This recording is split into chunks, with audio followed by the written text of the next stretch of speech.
Mauro, o seguinte, Oi. a gente começa o esporte de hoje mostrando uma reportagem especial sobre o Atlético, que em 2021 conquistou pela segunda vez o Campeonato Brasileiro. Gente, seguinte, por 5 vezes na história, o clube bateu na trave, ficou com o vice. Pois é. Confira. Olha no lance! Fora! O São Paulo é campeão brasileiro! Dormi como um bebê. Dormia, acordava, chorava, dormia de novo, acordava, chorava. É uma dor assim, sabe que às vezes eu fico pensando assim, inflado, pensando, e o pênalti que o Antenor bateu, por que eu não saltei para o outro lado? 44 anos depois daquela derrota para o São Paulo nos pênaltis, as lembranças ainda estão vivas para João Leite. No Brasileiro de 1977, o Atlético sobrou nas fases de classificação. Em 17 jogos, foram 14 vitórias, 3 empates e nenhuma derrota. E chegou à decisão em jogo único contra o São Paulo, que havia feito 10 pontos a menos que o Galo durante toda a competição. E a torcida sofreu demais, foi muito choro. Tínhamos perto de 120 mil pessoas no Mineirão. Um regulamento, assim, esdrúxulo.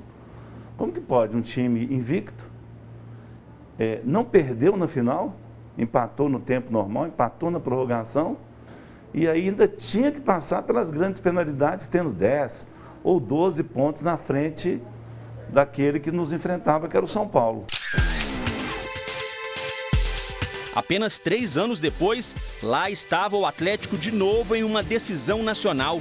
Desta vez o adversário era o Flamengo. Na final de 1980, o Atlético enfrentou o Flamengo em 2 jogos. No primeiro, aqui no Mineirão, venceu por 1-0 e foi para o Rio de Janeiro com a vantagem do empate.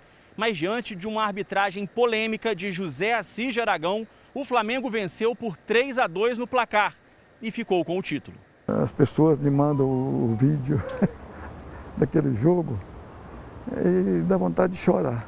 Expulsaram o Reinaldo. Cartão vermelho para o Reinaldo pela catimba que ele fez no gramado. Expulsaram o Chicão. E já levou o vermelho. Expulsaram o Palhinha. Palinha agora expulso também. Quer dizer, daqui a pouco o Atlético não terá jogadores para terminar esse jogo. Depois do impedimento do Pedrinho Gaúcho, que não existiu de jeito nenhum, doído demais também, muito doído, não é?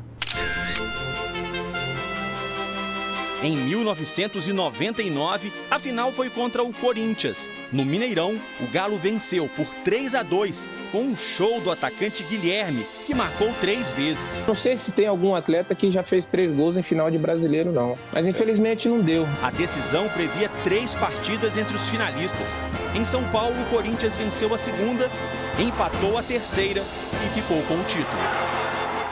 O Ide mete a mão na bola, o jogo 0-0. E o Márcio Rezende não dá o pênalti na cara dele, ele viu, ele estava em pé no lance. E aí, enquanto os jogadores estavam reclamando, o Corinthians fez o contra-ataque, foi lá e fez o gol do Luizão. E aí complicou. Já na era dos pontos corridos, por 2 vezes o Atlético ficou com o vice-campeonato. Em 2012, o Fluminense faturou a taça. E em 2015, foi a vez do Corinthians. Nas 2 ocasiões, o Galo chegou a liderar a competição. O brasileiro é um campeonato que eu sempre persegui enquanto atleta, né? Não tive a felicidade de conquistá-lo, né? Tenho 3 vices brasileiros, 1 com o Grêmio e 2 com o Atlético. Ao longo desses 50 anos de espera, as feridas deixaram marcas, mas fortaleceram os laços entre o clube e a torcida, que, enfim, comemorou o sonhado bicampeonato. Ao longo desse período grande de 50 anos, houve muita injustiça, principalmente numa fase áurea do Atlético, que com Cerezo, Reinaldo, Paulo Zidoro, né, Nelinho, teve muita injustiça. Nós sabemos, não vou ficar discorrendo aqui, mas o Atlético poderia ter sido campeão algumas vezes que foi atrapalhado por arbitragem. Com toda a nossa raça pra vencer.